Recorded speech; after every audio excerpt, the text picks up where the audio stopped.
Bapa di dalam surga, kami datang dalam ucapan syukur di hari perhentian yang Kau berikan kepada kami. Terima kasih karena Tuhan baik dan Tuhan menyatakan kebaikan-Mu di dalam kehidupan kami. Bersyukur hari ini sama-sama kami boleh datang memuji, memuliakan nama-Mu. Dan tiba waktunya bagi kami untuk membuka firman-Mu, ya Tuhan. Kami percaya firman-Mu adalah firman yang hidup dan yang menghidupkan. Firman-Mu firman yang kudus dan yang menguduskan. Firman-Mu firman yang tidak berubah, tetapi firman yang kami percaya sanggup mengubah kehidupan kami. Itulah yang kami rindukan, menjadi bagian dari setiap kami yang hadir pada pagi hari ini. Tuhan kiranya berkenan menyapa kami dengan kebenaran firman-Mu. Di dalam satu nama yang kudus, nama yang berkuasa, nama Tuhan kami Yesus Kristus, Sang Firman yang hidup, kami menyerahkan pemberitaan firman-Mu. Amin. Shalom. Selamat pagi jemaat yang dikasihi Tuhan. Senang sekali boleh berkumpul bersama-sama di rumah Tuhan di kesempatan kita beribadah bersama. Ibadah minggu biarlah bukan menjadi rutinitas belaka, tetapi setiap kali kita boleh berjumpa dengan Tuhan secara pribadi di dalam ibadah-ibadah kita. Saya bersyukur untuk kesempatan yang Tuhan berikan. Terima kasih juga kepada Pendeta Ferry dan juga seluruh jemaat dalam kesempatan boleh melayani pagi hari ini. Sudah diperkenalkan tadi, mungkin kalau sudah ada yang kenal, bersyukur ya. Saya juga di dalam pelayanan di Perkantas, jadi ada banyak saudara-saudara dari Perkantas juga pagi ini. Bersyukur boleh bertemu teman-teman yang lama dan boleh sama-sama bertumbuh di dalam Tuhan. Ini bulan apa Bapak Ibu? Agustus. Apa yang kita rayakan bulan Agustus? Nah, HUT RI ya. Saya mau dengar dulu ya. Kalau saya bilang merdeka, bilang merdeka juga. Bisa? Ini kayak lagi pidato 17 Agustus ya. Merdeka! Merdeka! Ya, Belanda suka kalah ketong kalau begitu ya. Kurang keras Bapak Ibu. Merdeka! Merdeka! Nah, pagi ini kita akan melihat tentang kemerdekaan yang sejati. Jadi memang dalam pergumulan saya menyiapkan bagian ini adalah bicara hamba dosa versus hamba kebenaran. Mari sama-sama kita akan melihat bagian firman Tuhan di dalam kitab Roma. Bisa ditolong sebentar ini, biasanya kalau pertama agak sulit. Ya, Roma pasal yang ke-6. Bisa tolong next. Mari kita buka Roma 6 ayat 17 dan ayat yang ke-18 ya. Roma 6 ayat 17 dan 18. Bapak Ibu Saudara boleh lihat juga ada di layar. Mari kita membaca ayat ini bersama-sama. 1, 2, ya. Tetapi syukur kepada Allah, dahulu memang kamu hamba dosa, tetapi sekarang kamu dengan segenap hati telah mentaati pelajaran yang telah diteruskan kepadamu. Kamu telah dimerdekakan dari dosa dan menjadi hamba kebenaran. Bapak Ibu Saudara yang dikasihi Tuhan, kitab Roma adalah satu kitab yang ditulis oleh Rasul Paulus menjadi intisari kekristenan. Bahkan di dalam beberapa jemaat awal ada kesaksian yang menyatakan kitab Roma dipakai sebagai bahan katekisasi. Karena begitu jelas menggambarkan kekristenan seperti apa. Melihat kepada anugerah Allah yang menyelamatkan manusia yang berdosa. Dan di dalam Roma pasal yang ke-6 secara khusus, kalau kita memperhatikan bagaimana Rasul Paulus menggambarkan dosa, dia mempersonifikasi dosa. Dosa digambarkan seperti seorang tuan yang sedang memperbudak. Saudara, mungkin dalam konteks kita sekarang agak berbeda kalau kita bicara perbudakan dengan apa yang dimengerti penerima surat Roma. Kalau sekarang kita berpikir, wah ada yang punya budak di sini? Kalau ada yang punya budak saya laporkan saudara ya. Departemen Tenaga Kerja. Sebenarnya ada yang bilang, oh ART itu sama mungkin dengan hamba. Oh beda sekali. Hamba pada masa itu dibeli, dimiliki oleh tuannya. Bahkan di dalam hukum mereka, ketika hamba itu melanggar, sang tuan boleh membunuh. Dia punya hak penuh atas kehidupan hamba itu. Jadi yang Paulus maksudkan adalah gambaran dosa seperti seorang tuan yang punya hak mutlak atas kehidupan yang namanya hamba dosa. Hidup di dalam dosa digambarkan seperti, boleh next. Nah ini ya, hidup di dalam dosa adalah hidup yang terikat, saudara. Dosa itu membelenggu. Next, saya mungkin next saja supaya bisa menolak ya. Dosa itu sifatnya membelenggu. Ada yang bilang, wah saya mah tidak terbelenggu Pak Pendeta. Oh tidak, saudara, hati-hati. Saya banyak layani anak remaja. Ada yang kemudian datang bilang, iya kakak saya sudah mulai pisah-pisah rokok sedikit. Oh begitu. Terus saya bilang sama dia, kenapa mesti merokok? Hati-hati kau diikat oleh rokok. Oh saya bebas kakak. Kalau bebas tinggalkan rokok sekarang. Oh susah kakak. Itu namanya terikat. Jangan bodoh. Jadi gambaran kita adalah merasa bebas. Saya bilang, kenapa kau merokok? Iya kakak, supaya dibilang jantan. Kau ayam kah? Kok jantan jadi masalah, saudara ya? Saya bilang bukannya terbalik. Kau lihat di samping rokok itu jelas ditulis, merokok dapat merusak kesehatan, menyebabkan impotensi. Jadi bukan jantan, kau impoten. Kakak jangan bilang begitu. Bukan saya yang bilang rokok. Tapi nggak ada yang bilang nggak boleh merokok di Alkitab. Iya, ada di pom bensin, kopi di sana. Lebih rohani pom bensin. Jadi saudara memang hati-hati ya. Kita kadang-kadang melihat keterikatan sebagai sebuah pilihan, tapi sebenarnya kita tidak sedang bebas. Pendeta Billy Graham pernah kasih ilustrasi. Kalau saudara mau lihat keterikatan saudara, coba saudara membayangkan, bisakah saudara mengangkat dirimu dengan cara menarik tali sepatumu? Ada yang mau coba? Kalau ada yang bisa angkat diri dengan tarik tali sepatu, saya kasih 1 M. Karena itu mustahil, saya juga nggak punya 1 M. Saudara, gambarannya adalah keterikatan. Saudara tahu bagaimana cara menangkap monyet? Maaf ya, pernah lihat monyet? Jangan lihat di sebelah ya. Baru ini langsung bilang. Saudara tahu cara menangkap monyet? Tahu? Ternyata di India itu ada satu cara menangkap yang menarik. Jadi sebenarnya monyet itu dibuatkan sebuah kotak kecil. Dalam kotak kecil itu dibikin lubang ya.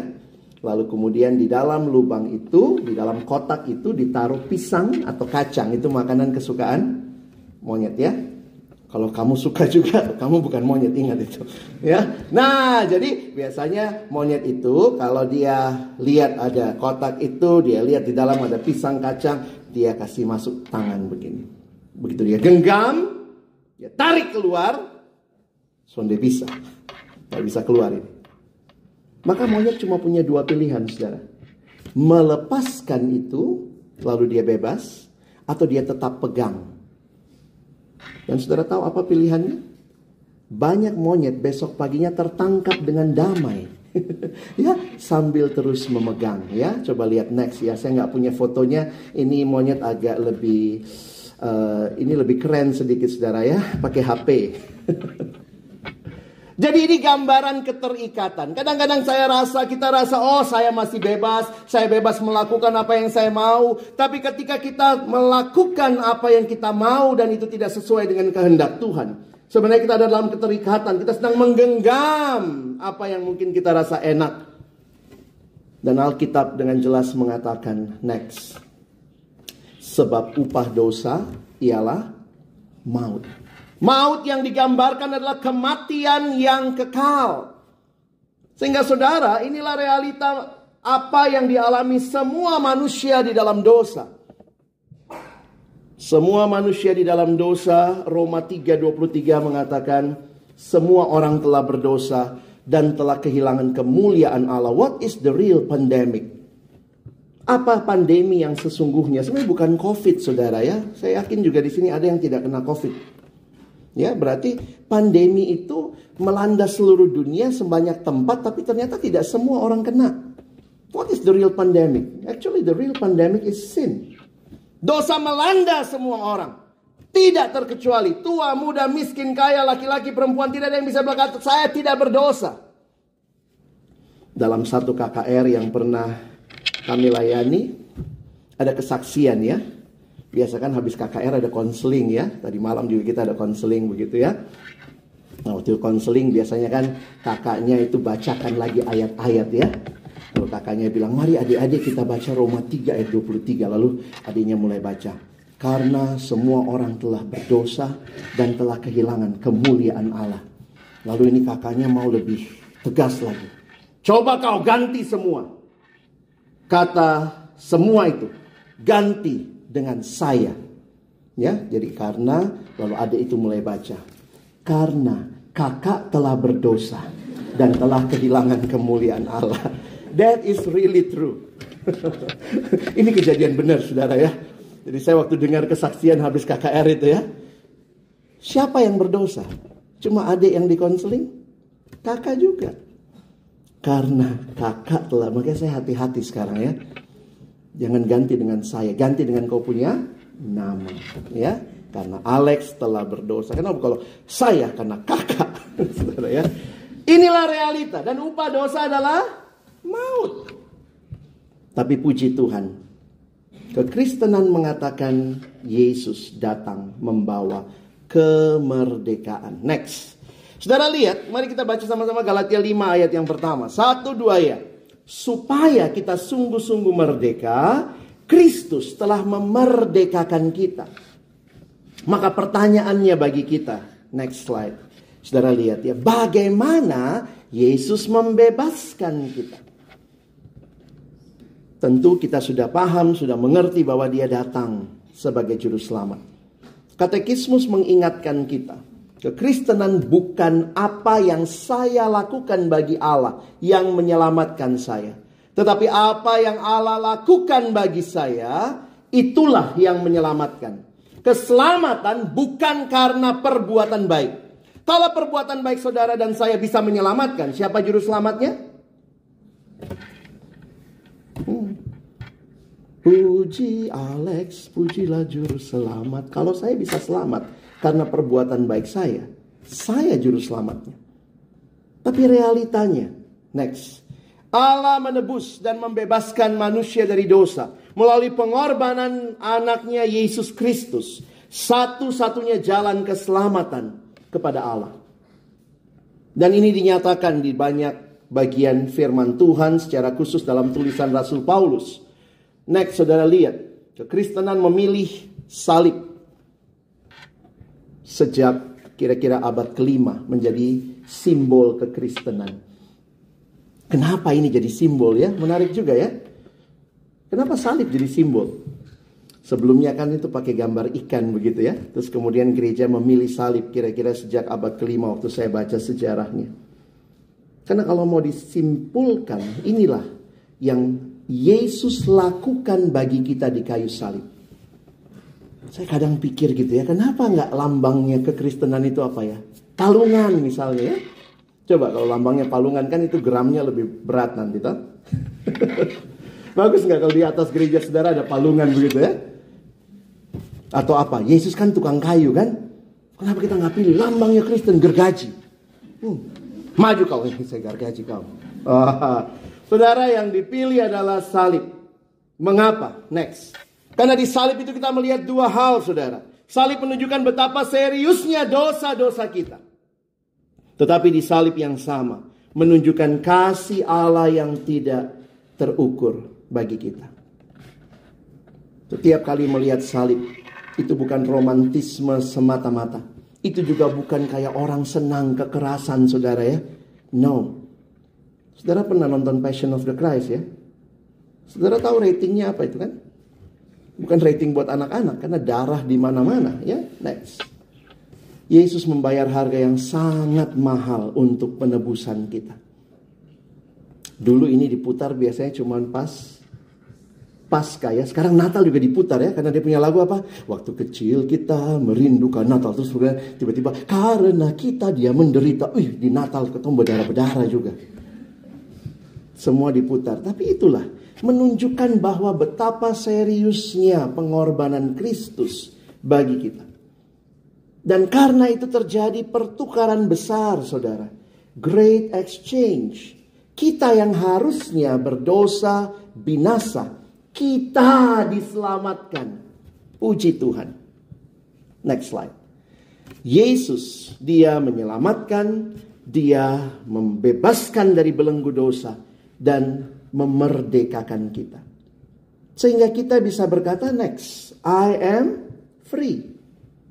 Kalau saudara dan saya memperingati kemerdekaan Indonesia, tetapi jangan lupa, tanyakan lagi apakah kita sudah mengalami kemerdekaan yang sejati di dalam Kristus.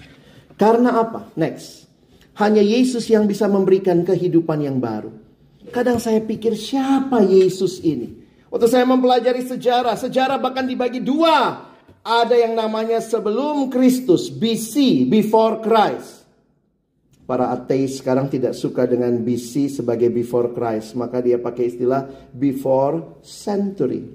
Tapi apa yang dihitung? Dari mana hitungnya? Dari Yesus datang. Before Christ, lalu sekarang AD. Ya, AD, Anno Domini. Anno berarti tahun dalam bahasa Latin. Dari Anno jadi annual. Domini adalah Tuhan kita. Jadi this is the year of our Lord. Tahunnya Tuhan kita. BC, before Christ, dan after atau AD. Siapa Yesus ini? Yang kehadirannya, kelahirannya menandai titik sejarah terbagi dua. What's so special about him? Kelahirannya pun kita rayakan. Ada yang rayakan kelahiran, ada yang rayakan ulang tahunnya opa, oma? Ada? Iya ya? Masih rayakan ulang tahun opa, oma? Masih kan, kalau masih ada opa omanya. Ada yang rayakan opa oma punya ulang tahun? Ada yang rayakan opa oma punya opa oma lagi? Ada. Kita tuh rayakan ulang tahun paling banter 3 generasi, saudara. What was so special about this Jesus? Kehadirannya bukan hanya membelah dua sejarah dunia.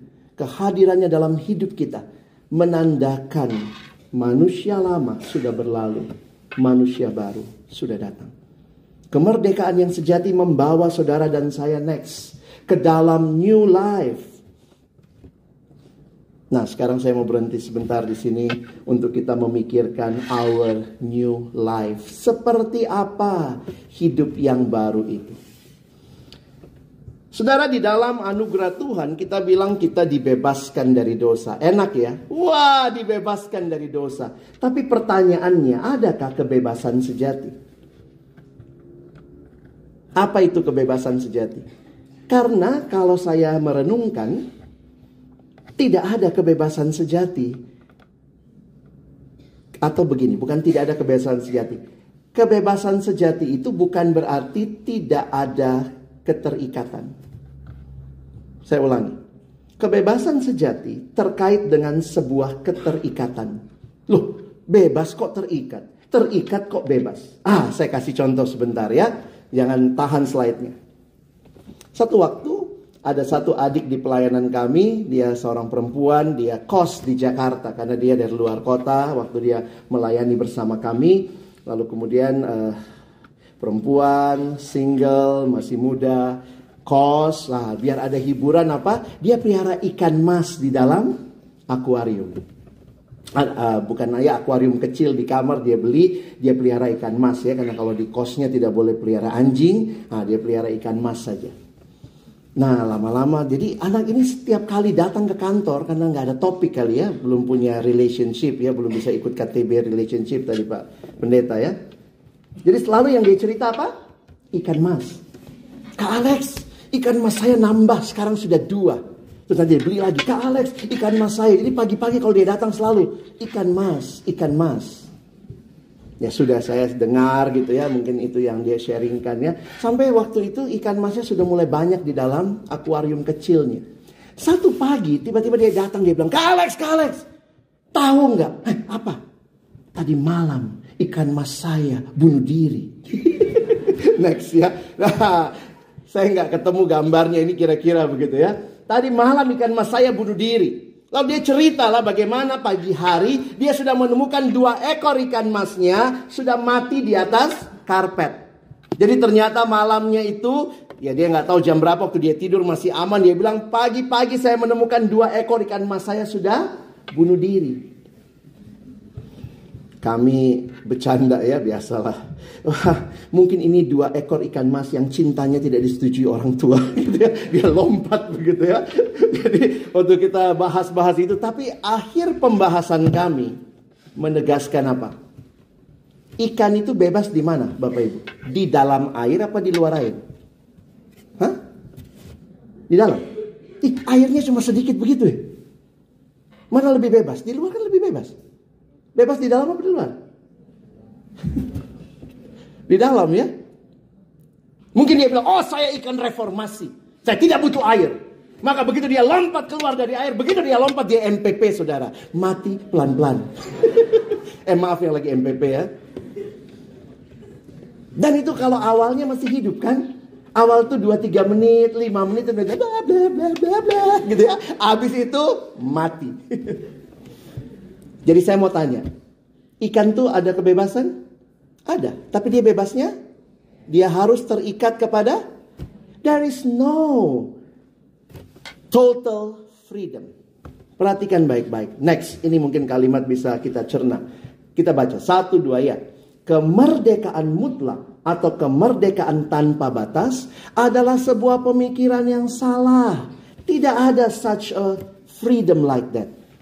Oh saya bebas, sekarang saya mau lakukan apa yang saya mau. Oh itu tidak bebas. Kalau ada bapak ibu saudara atau ada anak-anak di sini yang orang tuanya bebas. Kalau anak saya bebas kok kak. Kan banyak sekarang orang tua suka sharing ya. Karena banyak yang seangkatan saya, seumur saya atau adik-adik itu sudah punya anak. Lalu mulai banding-bandingkan. Iya dulu kita itu susah banget ya sama orang tua kita. Kalau sekarang saya sama anak-anak saya bebas kak. Silakan mereka mau pilih apa, mereka mau kuliah apa. Saya bilang ya bebasnya pasti terikat kan. Kalau ada orang tua, nah ini coba bayangkan. Ada orang tua yang semua boleh. Anaknya minta apa saja boleh. Papa mama mau pukul guru, silahkan bebas. Papa mama mau bunuh tetangga, silahkan. Papa mama saya mau ya yang jahat-jahat kita bisa bikin list. Kalau semua boleh, itu bebas? No. Kebebasan sejati pasti ada keterikatan. Keterikatan kepada apa? Nah itu yang penting. Ikan terikat pada air. Kita bebas nggak? Bebas, tapi terikat sama oksigen. Coba bayangkan kalau nggak ada oksigen. Masuk IGD baru tahu oksigen mahal. Jadi ini realitanya. Manusia hidup dalam dunia selalu ada keterikatan. Dan kebebasan sejati terkait dengan sebuah keterikatan. Dari titik inilah Roma pasal 6 tadi. Next. Sekarang kita lihat sebentar ya. Saya angkat 2 ayat atau 2 bagian ayat 17-18 dan nanti kita lihat 22 sebentar ya. Saya harap ilustrasi tadi menolong kita memahami. Next. Tetapi syukur kepada Allah. Dahulu memang kamu hamba dosa. Ini kalimat Paulus. Tetapi sekarang kamu dengan segenap hati telah mentaati pelajaran yang telah diteruskan kepadamu. Kamu telah dimerdekakan dari dosa. Enak ya. Udah merdeka dari dosa. Tapi sekarang jadi hamba kebenaran. Jadi sebenarnya kita pernah bebas sungguh-sungguh gak? Cuma 2 pilihan. Hambanya dosa atau hambanya kebenaran. Wih, kalau anak sekarang dengar khotbah begini ya. From slavery into another slavery. Wow. Kena mental. Anak sekarang kena mental ya. Aduh, baru bebas. Sekarang terikat lagi. Itukah kehidupan yang bebas? Tapi this is the true freedom. Kebebasan yang terikat kepada Allah. Terikat kepada kebenaran. Terikat kepada kehendak Allah. Mau bebas? Ikat diri saudara kepada Allah yang sudah membebaskan kita. Mari baca sama-sama next Roma 6 ayat 22 ya. Kita baca sama-sama 1, 2 ya. Tetapi sekarang setelah kamu dimerdekakan dari dosa dan setelah kamu menjadi hamba Allah, kamu beroleh buah yang membawa kamu kepada pengudusan dan sebagai kesudahannya ialah betul kita dimerdekakan dari dosa. Sekarang kita mendapatkan hidup kekal, tapi prosesnya kehidupan yang diperhamba oleh kebenaran. Atau mungkin lebih tepat, menghambakan diri kepada kebenaran, kepada Kristus yang telah memerdekakan kita. Ini teologi Paulus. Tapi bukan hanya Paulus, teologianya Petrus juga sama. Next, lihat ini Petrus punya tulisan ya. Mari kita baca sama-sama dengan lantang 1-2 ya. Hiduplah sebagai orang merdeka. Dan bukan seperti mereka yang menyalahgunakan kemerdekaan itu untuk menyelubungi kejahatan-kejahatan mereka. Tetapi hiduplah sebagai hamba Allah. Merdeka di awal dari dosa. Tapi ingat, kamu sekarang hamba Allah. Ada yang pernah tanya sama saya karena waktu saya khotbah bagian ini dia bilang, "Loh Kak, bukannya Yesus bilang kamu bukan lagi hamba? Kamu adalah sahabat." Nah saya bilang itu mesti diperhatikan konteksnya. Yesus ngomong konteks di Yohanes 15, kamu bukan hamba tapi sahabat dalam konteks pelayanan. Kalau kamu hamba, kamu tidak tahu apa yang aku perbuat. Tapi aku menyebut kamu sahabat karena aku memberitahukan kepadamu. Tetapi Petrus lagi bicara dalam konteks hubungan dengan dosa. Jadi kalau PA nanti ikut PA sama pendeta Ferry ya, supaya bisa mengerti banyak konteks ayat. Jadi bukan cuma, oh kenapa ini sahabat, di sini juga pakai sahabat. Lihat dulu konteksnya. Paulus bicara, Petrus bicara relasi dengan dosa. Yesus bicara relasi dalam pelayanan. Kamu bukan lagi hamba, kamu sahabat karena aku kasih tahu apa yang kulakukan kepadamu.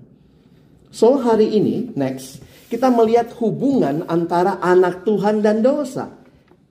Kalau kita anak Tuhan, kita sudah di dalam kebenaran. Ini generasi GPS ya. Posisi sangat penting. Next ya. Maka pastikan GPS saudara berfungsi. Next. Kita di mana? Di dalam Kristus, hamba kebenaran. Di dalam dosa, hamba dosa.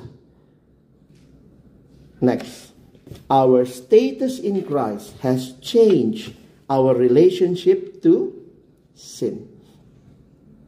Kita dimerdekakan dari dosa, tapi mungkin muncul pertanyaan, tapi Pak Pendeta, kok saya masih bisa bikin dosa?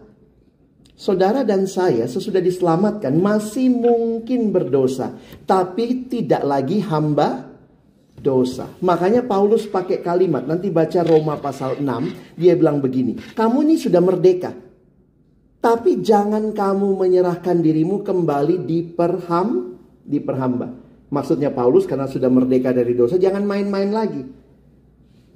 Kamu sudah merdeka, dosa bukan lagi tuanmu. Makanya jangan memberi dirimu lagi diperhamba oleh dosa. Oke?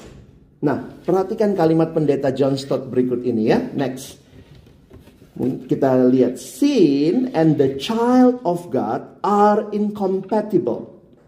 They may occasionally meet, but they cannot live together in harmony. Anak Tuhan masih bisa berdosa? Masih. Anak Tuhan masih mungkin melakukan dosa? Masih mungkin, tapi sebenarnya harusnya tidak sering-sering begitu.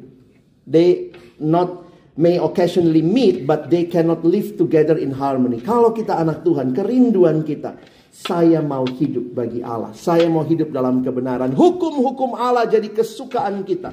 Hidup kita perhamba, diserahkan kepada Tuhan kita. Makanya saya waktu pendeta Ferry tanya, Pak Alex pilih lagu apa? Saya bilang saya senang dengan lagu Living for Jesus. Ada kalimat dalam refrainnya. Oh Jesus, Lord and Savior, I give myself to thee. For in thine atonement didst give thyself for me. Lalu ada kalimat ini. I own no other master. My heart shall be thy throne. Saya tidak punya Tuhan lagi yang lain. I own no other master. You are my master. Saya sudah dimerdekakan. Saya hidup bagi Allah. Maka pertanyaannya begini, next. Terus kalau kita jatuh dalam dosa lagi bagaimana? Apa yang akan terjadi? Sederhananya, saudara, next. Bagi kita sebagai anak Tuhan, kalau kita sudah terima Yesus sungguh-sungguh ada di dalam Kristus, dosa tidak merusak status kita di hadapan Tuhan. Namun dosa merusak relasi. Makanya perhatikan ya, kalau kita bicara doktrin yang tepat dengan apa yang Alkitab katakan, kalau kita masih melakukan dosa atau jatuh lagi di dalam dosa, sebenarnya bukan statusnya yang hilang, tapi relasinya yang rusak. Sama kayak di rumah begitu ya. Bayangkan kalau ada anak-anak misalnya mereka kasih pecah vas bunga kesayangan mama. Mama beli di mana nih? Di Thailand mungkin ya. Oh, vas bunga kesayangan mama. Terus mama tiap kali pulang tuh cek vas bunga. Pulang cek vas bunga. Satu kali anak main bola di dalam rumah. Pok, tendang begitu. Wih, vas bunga mama pecah. Nah, waktu mama pulang, mama cek vas bunga kan? Terus ini anak siap-siap. Aduh, mama tiap kali pulang cek vas bunga. Ini saya pasti diusir dari rumah. Jadi dia suruh atur koper, siap. Gitu mama sampai, betul, mama sampai, mama cek vas bunga. Begitu lihat, pecah. Siapa yang kasih pecah ini? Tidak ada orang lain di rumah, cuma anak ini. Terus mama cerita lagi, ini vas bunga mama beli lama sekali. Mama beli dari Thailand. Waktu mama naik pesawat ke delay 4 jam. Gitu ya. Jadi vas bunga punya cerita. Kau ini. Ya anak siap, iya mama. Mama mau usir bed siap. Mama bilang, sudah jangan lebay. Vas bunga memang mama sayang juga. Tapi kau mama pu anak. Dan itu tidak berubah. Ya. Jadi yang rusak relasi. Kadang-kadang kalau relasi rusak kita takut datang sama Tuhan ya. Coba kalau habis rajin bikin dosa gitu, besoknya saat teduh bye-bye. Atau oh enggak apa-apa cuci dosa. Gitu. Biasanya waktu besok rasa Tuhan datang, aduh Tuhan malu sekali Tuhan. Aduh bagaimana ini. Nah sekarang pertanyaan saya. Kalau anak tadi, ya anggaplah dia sudah dibebaskan. Mama tidak usir saya, tidak nak. Jadi saya tetap anak mama, tetap. Kasih masuk koper. Nah sekarang saya mau tanya. Kalau dia anak yang tahu berterima kasih, apa dia bilang mama begini? Oh mama, kalau begitu vas mama ampuni. Sekarang Bet mau kasih pica lemari es, televisi, komputer, semua Bet mau kasih pica. Saya mau tanya, itu anak yang tahu berterima kasih? Tidak. Makanya kalau orang bilang begini, enak sekali jadi orang Kristen ya. Asal salah minta ampun, asal salah minta ampun. Kalau kau mengerti kekristenan yang sesungguhnya, kau tidak hanya minta ampun, tapi ada respon untuk tidak kembali berdosa. Jangan mempermainkan anugerah Tuhan. Oh, vas bunga saja. Wah, kalau begitu saya pecahkan semua. Itu anak tidak tahu diri. Makanya kalau kita diampuni, saudara, ingat, kita hidup bagi Allah. Nah, ini next ya. There is a new power. Ini kata pendeta Timothy Keller ya. Ini bukan Pak Sony ya. Maaf Pak. Ini adik kelas saya juga sama Pak Ferry ya. Kami satu SMA. Mungkin kalau tua sedikit Pak Sony begini.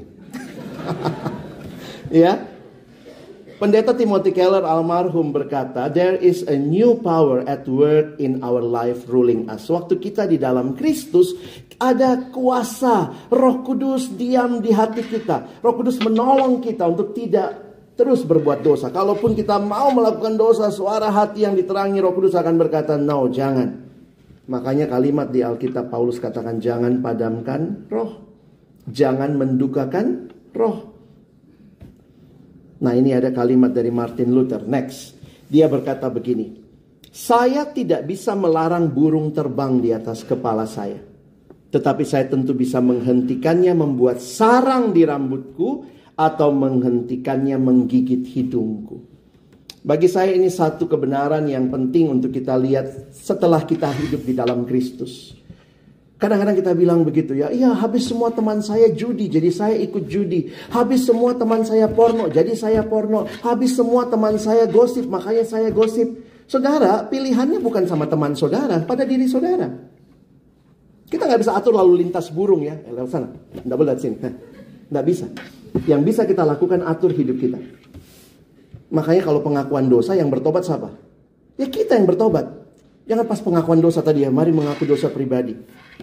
Mengaku dosa komunal, iya Tuhan memang dia penjudi. Memang dia saya pun teman, aduh dia ini baik sekali tapi penjudi. Makanya saya juga ikut main satu kali sama dia.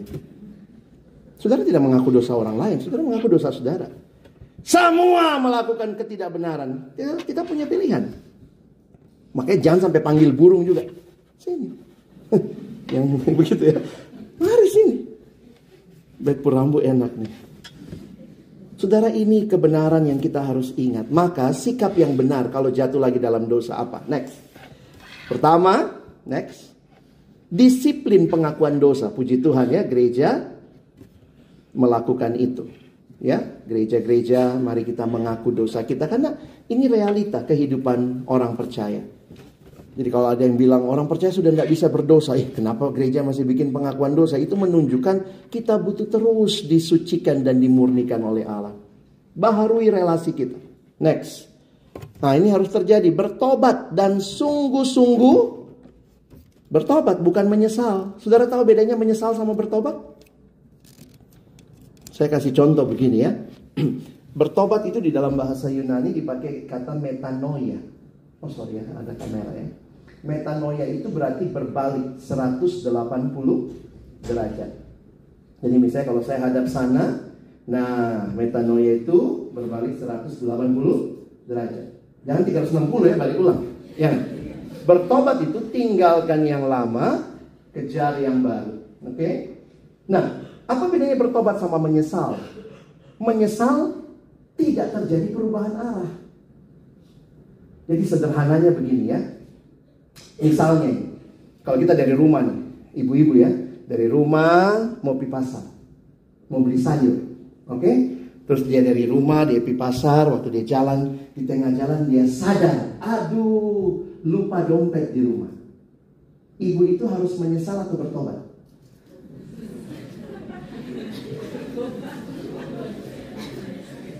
Kalau menyesal itu begini, ada lupa dompet di rumah, ada lupa dompet di rumah, tapi jalan terus. Itu menyesal. Menyesal itu bisa nangis-nangis juga. Makanya kalau KKR itu banyak yang menyesal. Tapi begitu, pas pulang, lakukan lagi. Tidak ada perubahan arah. Ibu itu tidak bisa cuma menyesal. Aduh, saya lupa dompet di rumah. Saya lupa dompet di rumah. Sampai di pasar mau beli sayur pakai apa? Pakai senyum. Kangkung. Gitu. Daun pepaya. Mesti berbalik. Ya. Nah itu kira-kira bedanya menyesal sama tobat. Kelihatannya mirip. Setiap kali ya Tuhan, saya mau ulang lagi. Tidak mau. Besok juga ulang lagi. Maka kita perlu dibaharui. Gereja memberikan kesempatan kita mengaku dosa. Kita bertobat sungguh-sungguh. Di dalam pertobatan yang sungguh-sungguh pasti ada penyesalan. Tetapi di dalam penyesalan belum tentu ada pertobatan. Saya ulangi. Pertobatan pasti ada penyesalan. Tapi penyesalan saja belum tentu ada pertobatan. Dan next. Nah ini. Berserah untuk hidup. Taat sesuai firman Tuhan. Maka kita sekarang adalah hamba Kristus. Hamba Allah. Hamba kebenaran. Kita menyerahkan hidup kita. I own no other master. My heart shall be thy throne. Hanya engkaulah yang bertakhta di hatiku. Maka di pikiranku, di hatiku, di perbuatanku, di keluargaku, di komunitasku. Kiranya engkau yang bertakhta ya Tuhan. Saya masih bisa jatuh dalam dosa, yes. Tapi saya bukan hamba dosa. Karena itu saya datang sama Tuhan. Saya menyesal. Saya bertobat. Saya sungguh merindukan hidup bagi Allah. Tidak mudah saudara ya. Gampang hidup bagi Allah? Kalau tanya orang tua agak susah ya. Anak remaja tuh lebih polos. Saya tanya sama mereka, enak gak jadi orang Kristen? Terus saya tanya begini, jadi orang Kristen banyakkan bolehnya atau gak bolehnya? Ayo. Boleh pukul guru? Nggak boleh. Boleh tampeleng mama? Nggak boleh. Jadi banyak enak apa nggak enak? Terus mereka bilang, iya ya kak, nggak enak jadi orang Kristen. Tapi saya bilang itu kebebasan yang sejati. Kalau semua boleh, kayak orang tua tadi, apapun anaknya bilang boleh, itu bukan kebebasan. Itu saudara bawa anak dalam keterikatan. Tapi kebebasan yang sejati, saudara dan saya akan tahu kehendak Tuhan apa. Apa yang Tuhan mau, itu yang akan saya perjuangkan dan lakukan. Next, set free to live free. Tentu kebebasan yang terikat kepada kehendak Allah. Saya tutup dengan sebuah kisah yang terjadi di dekade 1850-an. Pada waktu itu masih ada perbudakan di negara barat. Maka ini ceritanya ya. Next. Ada sebuah kisah tentang pelelangan budak di dekade 1850-an. Pada masa itu masih lazim terjadi perdagangan budak yang tak berperi kemanusiaan. Next. Seorang lelaki sedang berjalan-jalan di pasar ketika dilihatnya sejumlah lelaki kaya menawar seorang gadis cantik. Tawarannya terus naik. Hingga nilainya jauh melebihi harga normal budak saat itu. Dan setiap laki-laki yang menawar itu menatap si gadis dengan pandangan rakus. Next. Lelaki yang menonton itu tidak tahan lagi. Apalagi waktu dia mendengar perkataan mereka dan apa yang akan mereka lakukan terhadap gadis malang itu. Ia tidak bisa tinggal diam. Nah, ini orang-orang mau beli budak cantik itu. Mereka akan lakukan berbagai hal kepada budak itu. Next. Lelaki itu pun akhirnya angkat bicara dengan mengajukan penawaran jumlahnya 2 kali lipat dari tawaran terakhir. Tadi saja tawarannya sudah melebihi harga normal budak. 2 kali lipat dia kasih penawaran. Lelang pun langsung ditutup dan si gadis diserahkan kepadanya. Tetapi dengan rasa benci memenuhi sorot mata gadis itu. Dia pikir, lolos dari lubang. Dari buaya masuk mulut buaya. Apa tuh? Ya. Sudah takut lagi. Aduh, nanti ini bakal lebih ngeri. Next. Lelaki itu lalu membawa si gadis ke sebuah kantor pengacara di seberang jalan.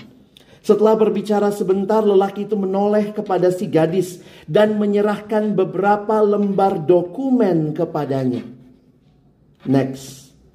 Ini dokumen kebebasanmu, katanya.